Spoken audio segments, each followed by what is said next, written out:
আজকে এই আলোচনার বিষয় হচ্ছে অ্যাক্সিডেন্ট বা আয়ু। তা আমি এখানে প্রথমে দেখুন সাবজেক্টে লিখেছি অ্যাক্সিডেন্ট, একটা চার্ট এখানে অঙ্কন করেছি। এবার এই অ্যাক্সিডেন্ট হবে কি না বা আয়ু কেমন থাকবে, স্বল্পায়ু না মধ্যায়ু না দীর্ঘায়ু, এটা দেখতে গেলে আমাদেরকে কয়টি গ্রহর দিকে আমাদেরকে নজর রাখতে হবে। একটা হচ্ছে স্যাটার্ন এবং আর একটা হচ্ছে সান। স্যাটার্নকে আয়ুর কারক গ্রহ বলা হয় এবং সানকে আত্মার কারক গ্রহ বলা হয়। আর লগ্ন হলো সেই জাতক বা জাতিকা স্বয়ং নিজে। লগ্ন হলো দেহ আর অষ্টম ভাব। এই অষ্টম ভাব থেকে বিচার করা হয় তার আয়ু বা তার অ্যাক্সিডেন্ট কতটা হবে কি হবে না এইসব ব্যাপারে।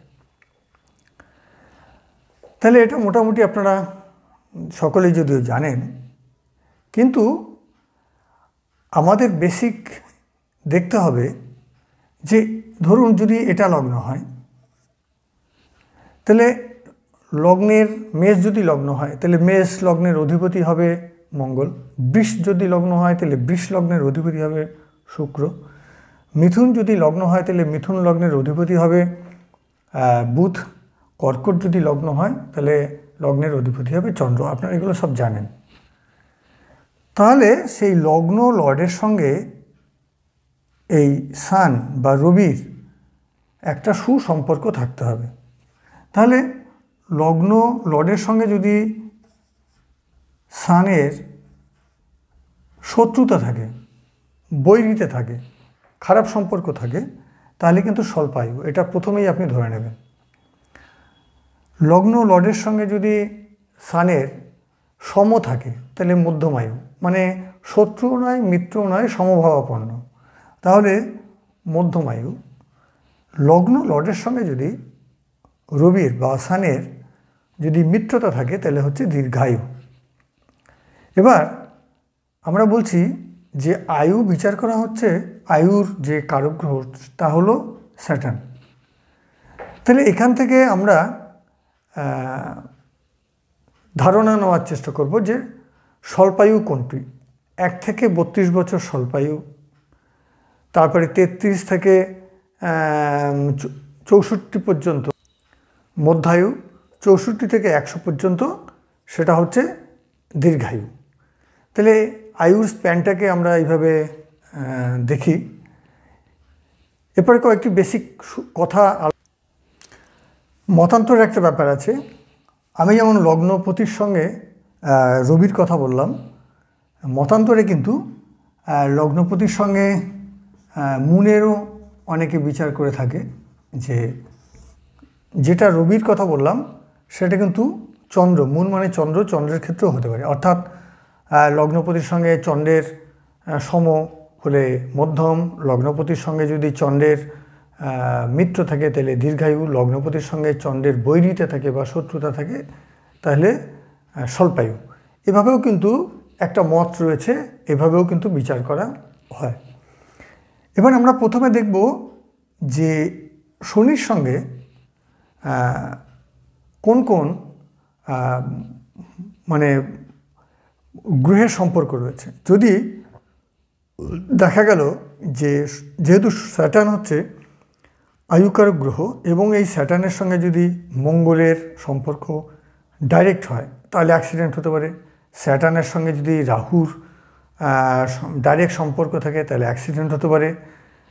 এমন হতে পারে যে রাহু, মঙ্গল, বৃহস্পতি যদি একই সাইন বা একই অ্যাসপেক্টের মধ্যে থাকে তাহলেও অ্যাক্সিডেন্ট হতে পারে।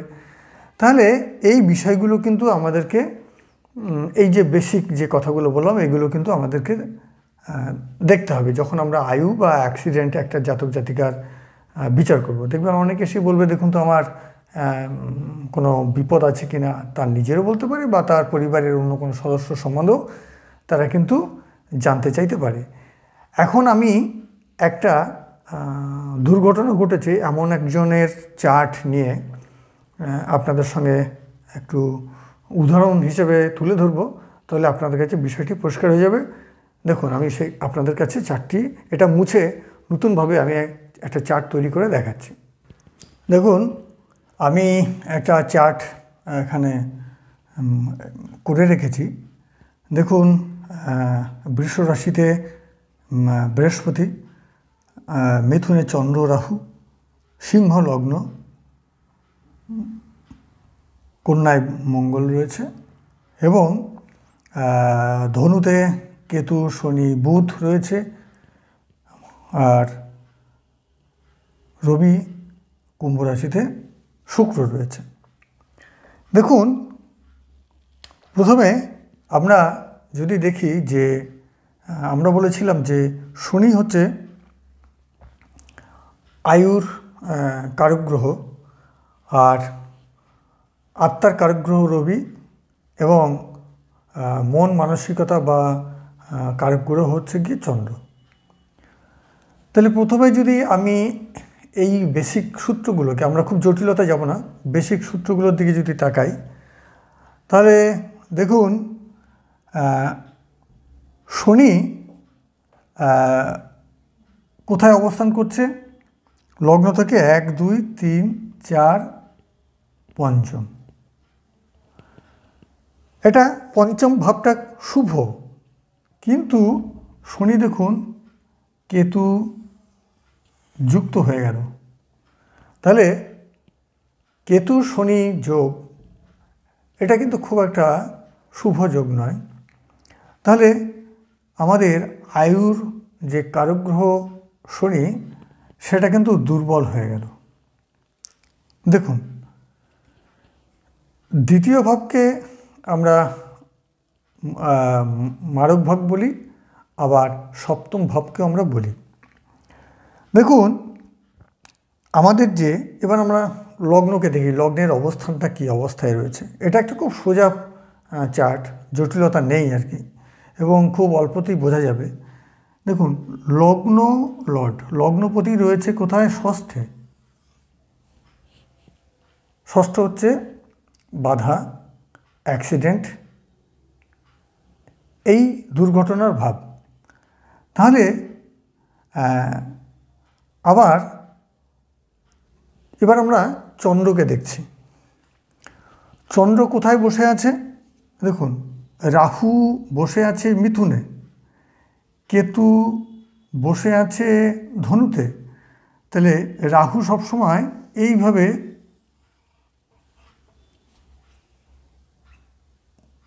মানে তার মুভমেন্টটা হয়, আর স্বাভাবিক গ্রহগুলো অ্যান্টি ক্লকওয়াইজ হয়, আর রাহু কেতু সবসময় ক্লকওয়াইজ মুভমেন্ট করে। তাহলে এর আগেও আমি একটা ভিডিওতে আপনাদেরকে বলেছি যে রাহু এবং কেতুর কক্ষে, তাহলে রাহু যেহেতু এদিকে মুভমেন্ট করছে, তাহলে রাহু আর এই যে কেতু, এর কক্ষে চন্দ্র অবস্থান করে বসে আছে। ফলে চন্দ্র সাংঘাতিকভাবে পীড়িত, এটা কিন্তু আমরা বলতে পারি। এটাও কিন্তু খুব একটা ভালো অবস্থায় নেই। এই জন্য আমি লিখে দিয়েছি রাহু কেতুর অক্ষে চন্দ্র অবস্থান করছে, এবং শুধু তাই নয়, পীড়িত স্যাটার্ন সেই শনি কিন্তু একদম 7th অ্যাসপেক্ট, সপ্তম দৃষ্টি দিয়ে আবার এই চন্দ্রকে কিন্তু দেখছে, রাহুকে দেখছে। তাহলে আবার রাহু কিন্তু সপ্তম দৃষ্টি দিয়ে যেমন শনিকে দেখছে, শনিও কিন্তু তেমন এরকে দেখছে। দেখুন একটা জিনিস মনে রাখবেন, এখানে আমি লিখে দিই শনি প্লাস রাহু, এই কম্বিনেশন কিন্তু খুব খারাপ কম্বিনেশন। তার সঙ্গে আবার কেতু অটোমেটিক্যালি একই ঘরে রয়েছে, যুক্ত হয়ে গেল। তাহলে এই যে একটা কম্বিনেশন, এই কম্বিনেশন কিন্তু একটা বিপদের সংকেত আমরা এখান থেকে পাচ্ছি। তাহলে শনি রাহু কেতু একসঙ্গে একটা অ্যাসপেক্ট, তার সঙ্গে চন্দ্র ঢুকে গেছে।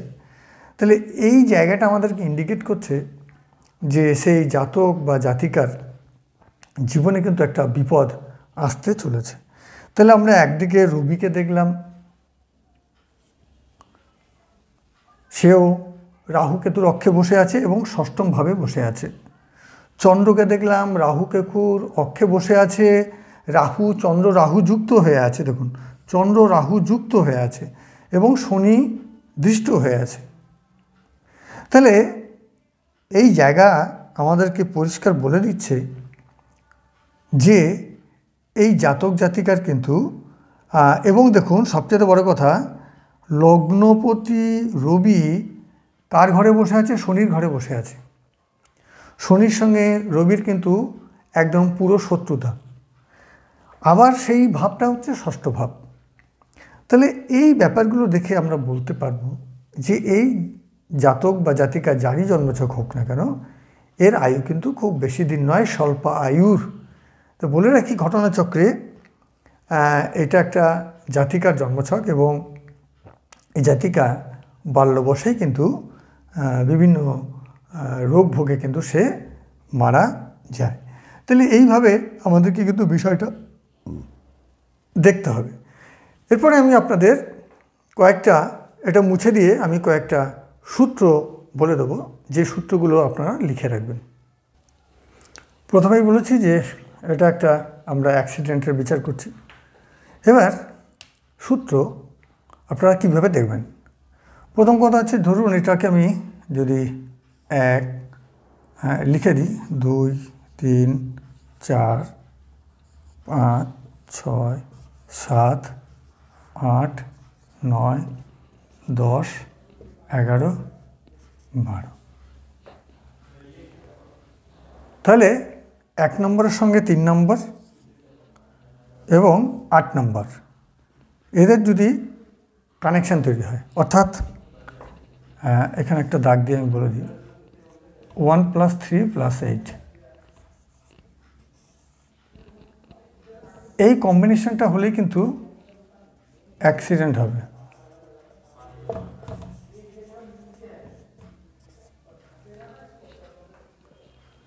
এবার তাহলে 138 এটা হচ্ছে ফর্মুলা অ্যাক্সিডেন্টের। এর সঙ্গে যদি মঙ্গল যোগ হয়, তাহলে 1, 3, 8-এর সঙ্গে যদি মঙ্গল যোগ হয়ে গেল, তাহলে সম্ভাবনা থাকে অ্যাক্সিডেন্টে ব্লাড বেরিয়ে আসতে পারে বা আগুন থেকে তার কোনো রকমের বিপদ হতে পারে। যদি চন্দ্র যোগ হয় 1, 3, 8-এর সঙ্গে চন্দ্র, তাহলে বলা যেতে পারে যে জল থেকে নানা রকমের সমস্যা বা বিপদ হতে পারে, জলে ডুবে মৃত্যুর সম্ভাবনা থাকতে পারে বা নৌকা, এই ধরনের ব্যাপারগুলো থাকবে। যদি শনি যোগ হয়ে যায়, তাহলে বুঝতে হবে যে উপর থেকে পড়ে সমস্যা হতে পারে। তার সঙ্গে যদি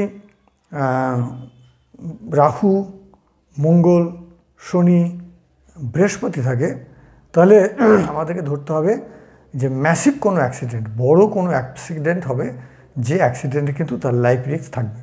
তো এইভাবে আপনারা কিন্তু এই সূত্রগুলোকে মনে রাখার চেষ্টা করবেন এবং প্র্যাকটিক্যালি যখন আপনাদের কাছে কোনো জন্মছক আসবে বা নিজের জন্মছক থাকলে পরে আপনারা কিন্তু নিজেদের আগাম সমস্যা হতে পারে কিনা সেটা নিয়েও আপনারা কিন্তু একটা ধারণা এখান থেকে পেয়ে যেতে পারবেন। এই হলো আজকের আলোচ্য বিষয়। ও